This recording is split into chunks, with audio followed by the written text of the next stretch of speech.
Hello friends, भारतीय राज्य व्यवस्था में हम लोग आज बात करेंगे सरकार के अधिकार तथा दायित्व यानी राइट्स एंड लिबर्टीज़ और लिबर्टीज़ ऑफ द गवर्नमेंट। दोस्तों, अगर हम बात करते हैं तो संविधान के भाग 12 के अनुच्छेद 294 से 300 केंद्र एवं राज्य की संपत्ति, संविदा, अधिकार, दायित्व, बाध्यताएं और वाद से संबंधित है।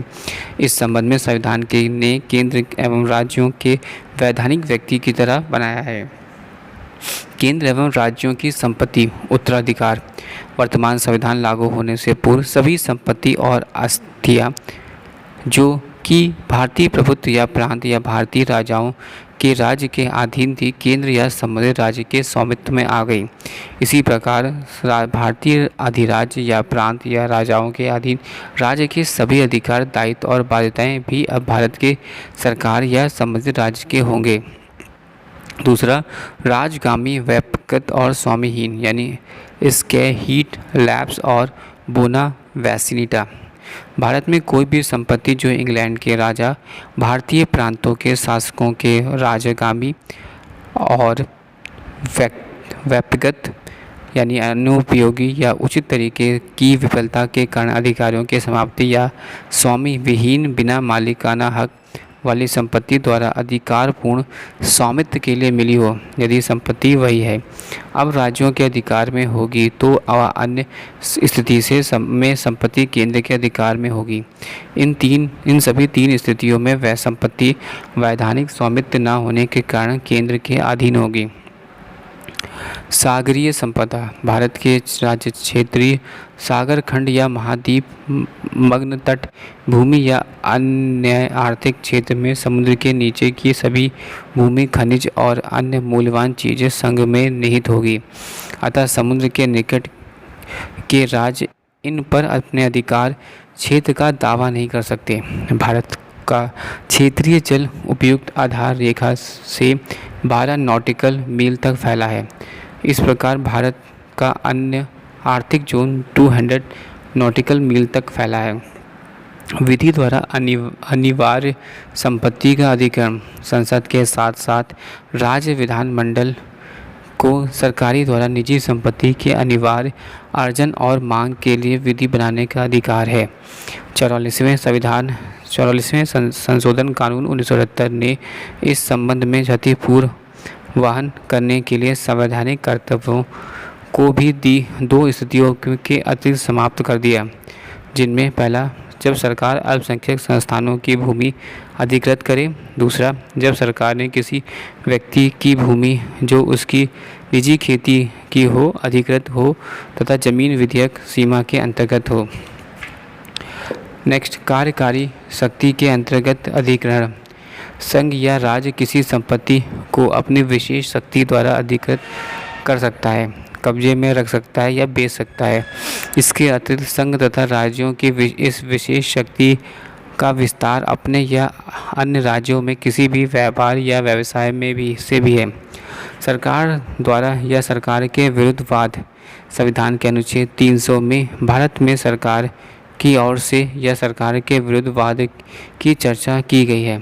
इसमें व्यवस्था की है कि भारत सरकार द्वारा या उसके विरुद्ध वाद के लिए केंद्र सरकार के नाम का इस्तेमाल कर सकती है और राज्य सरकार वही के सरकार के नाम, उदाहरण के लिए आंध्र प्रदेश की सरकार या उत्तर प्रदेश की सरकार आदि। इस तरह भारत संघ व राज्य विधेयक सत्ता है।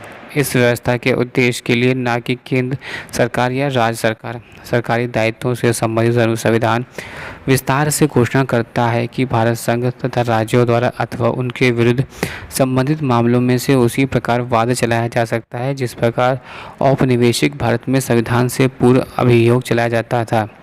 यह उपबंध उन सभी विधियों से संबंधित है जो कि संसद अथवा राज्य विधानमंडलों द्वारा निर्मित है, किंतु ऐसा कोई भी कानून अब प्रचलित नहीं है। अतः इस समय स्थिति ठीक उसी प्रकार है जिस प्रकार संविधान से पूर्व थी। संविधान से पूर्व ईस्ट इंडिया की कंपनी के समय 1950 में संविधान लागू होने तक सरकार पर उसके अनुबंधों के लिए वाद चलाया जा सकता था, किंतु उसके कर्मचारियों पर उनके गलत अनुबंधों के लिए वाद नहीं चलाया जा सकता था। इसे इस प्रकार समझाया जा सकता है। पहला, अनुबंध संबंधी दायित्व। अपनी कार्यकारी शक्तियों के प्रयोग द्वारा संघ अथवा राज्य परिसंपत्तियां अर्जित कर सकते हैं अथवा रख सकते हैं और बेच सकते हैं अथवा किसी अन्य प्रयोजन हेतु किसी व्यापार को बढ़ावा दे सकते हैं। किंतु संविधान के अनुसार इन उपबंधों में 3 शर्तों को पूरा करना आवश्यक है। पहला, ये अनुबंध राष्ट्रपति अथवा राज्यपाल के नाम से होने चाहिए। दूसरा, ये अनुबंध राष्ट्रपति अथवा राज्यपाल के नाम से क्रियान्वित होने चाहिए। तीसरा, ये अनुबंध उन व्यक्तियों द्वारा क्रियान्वित होने चाहिए जिन्हें राष्ट्रपति नामित अथवा निर्देशित करें। ये शर्तें केवल निर्देश के लिए नहीं बल्कि इन्हें पूरा करना आवश्यक है। इन शर्तों को पूरा न करने की स्थिति में इन अनुबंधों को न्यायालय द्वारा अवैध घोषित किया जा सकता है। राष्ट्रपति अथवा राज्यपाल व्यक्तिगत रूप से अपने नाम से किए गए अनुबंधों के लिए जिम्मेदार नहीं होते। इस प्रकार इन अनुबंधों को क्रियान्वित करने वाले अधिकार भी व्यक्तिगत रूप से जिम्मेदार नहीं होते। यह अनुमति केवल व्यक्तिगत तथा सरकार को उसके जिम्मेदारियों से अनुमति नहीं देती। इन जिम्मेदारियों की असफलता पर सरकार पर न्यायालय के में वाद लाया जा सकता है। अतः संघ सरकार तथा राज्य सरकार के अनुबंधीय जिम्मेदारियां ठीक उसी प्रकार से हैं जैसे अनुबंधों के साधारण कानून में किसी एक व्यक्ति की भारत की यह स्थिति ईस्ट इंडिया कंपनी के समय से है। नागरिक गलतियों की जिम्मेदारी। प्रारंभ में ईस्ट इंडिया कंपनी केवल व्यापारिक संस्थान थी। धीरे धीरे इसने भारत क्षेत्र में ग्रहण करने शुरू कर दिए और एक साप्रभु शक्ति बन गई। कंपनी के ऊपर एक व्यापारिक संस्था के रूप में भी वाद चलाया जा सकता है, एक साप्रभु संस्था के रूप में नहीं। कंपनी को उसके साप्रभु कार्यों से यह छूट उस ब्रिटिश शक्ति पर आधारित है कि राजा कभी गलत नहीं हो सकता, अर्थात राजा अपने कर्मचारियों के गलत कार्यों के लिए जिम्मेदार नहीं था। ब्रिटेन में राज्य यानी राजा को कानूनी जिम्मेदारियों के लिए रूढ़िगत उन्मुक्ति क्राउन प्रोसीडिंग एक्ट 1947 द्वारा हटा दी गई। किंतु भारत में स्थिति अभी भी वही है। अतः सरकार पर उन नागरिक गलतियों के लिए वाद चलाया जा सकता है जो उसके अधिकारियों के लिए असाप्रभु कार्यों के निर्वहन में की है। किंतु साप्रभु कार्यों जैसे शासकीय प्राय सैनिक रोड का निर्माण, युद्ध के समय वस्तुओं की आवाजाही आदि में सरकार के विरुद्ध वाद नहीं चलाया जा सकता है। भारत में सरकार के साप्रभु और असाप्रभु कार्यों के लिए मध्य या विभेद तथा साप्रभु कार्यों में सरकार को यह उन्मुक्ति प्रसिद्धि PDO steam navigation company case द्वारा स्थापित है। आज़ादी के बाद के समय में उच्चतम न्यायालय ने भी कस्तूरी लाल मामलों में इसको मान्यता दी है, किंतु इस मामले के बाद उच्चतम न्यायालय ने साप्रभु कार्यों की सीमित व्याख्या करना प्रारंभ कर दिया तथा कई मामलों में पीड़ित को मुआवजा दिलाया।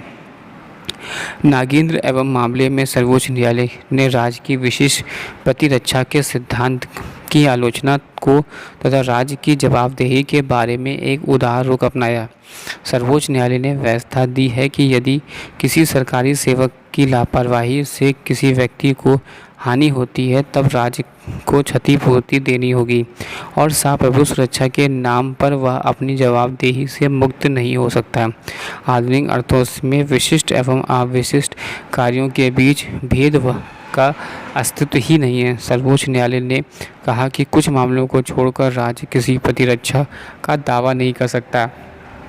न्यायालय को इस मामले में की गई व्यवस्थाएं निम्नवत हैं। पहला, एक सभ्य व्यवस्था में किसी अधिकारी को देश के लोगों के साथ खिलवाड़ की अनुमति नहीं दी जा सकती और इस व्यवहार के समय विशिष्ट प्रतिरक्षा का दावा नहीं किया सकता।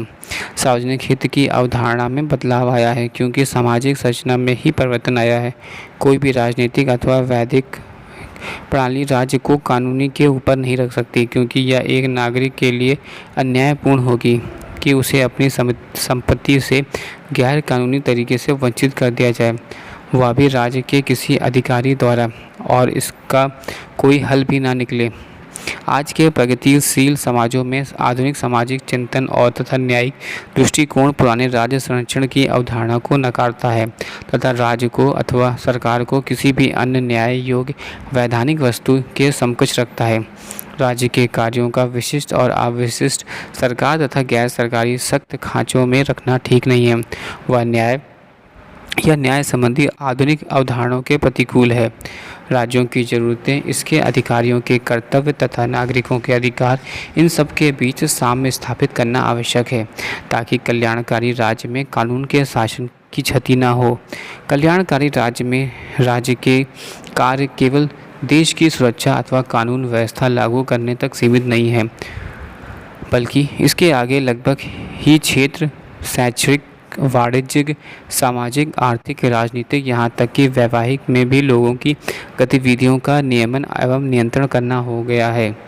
राज्य की विशिष्ट अथवा अविशिष्ट शक्तियों के बीच विभाजक रखा जिसका कोई तार्किक आधार नहीं है, आज मिट चुकी है। इसलिए कुछ कार्यों जैसे न्याय प्रशासन, कानून व्यवस्था बनाए रखना तथा अपराध नियंत्रक, जिन्हें कि किन्हीं संवैधानिक शासन दायित्वों से अलग नहीं किया सकता, को छोड़कर राज्य प्रतिरक्षा का दावा नहीं कर सकती।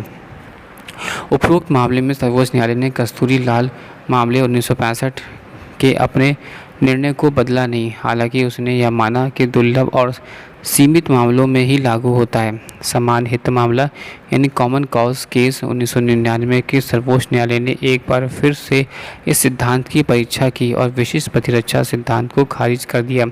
न्यायालय ने व्यवस्था दी कि P&O स्टीम नेविगेशन कंपनी मामले में जो राज्य के जवाबदेही का नियम तय किया है वह पुराना पड़ चुका है। उसने व्यवस्था दी कि आज जबकि राज्य की गतिविधियां बहुत बढ़ चुकी हैं, विशिष्ट और अवशिष्ट शक्तियों के बीच भेद करना कठिन हो गया है। राज्य की बढ़ी हुई गतिविधियों का व्यापक प्रभाव नागरिकों के जीवन पर पड़ रहा है। इसलिए यह जरूरी है कि उसी अनुपात में कल्याणकारी राज्य का जवाबदेही को भी विस्तार हो। राज्य को अपने कर्मचारियों के कर्तव्यों या जवाबदेह होना पड़ेगा। और अंततः न्यायालय में व्यवस्था दी गई है कि कस्तूरी लाल मामले को पूर्वोदाहरण के रूप में अब उपयोग नहीं किया जा सकेगा। बंदी हत्या मामले 2000 में सर्वोच्च न्यायालय ने आदेश दिया कि न्यायिक विस्तार की प्रक्रिया कस्तूरी लाल मामले का कोई महत्व नहीं है। Thanks for sharing.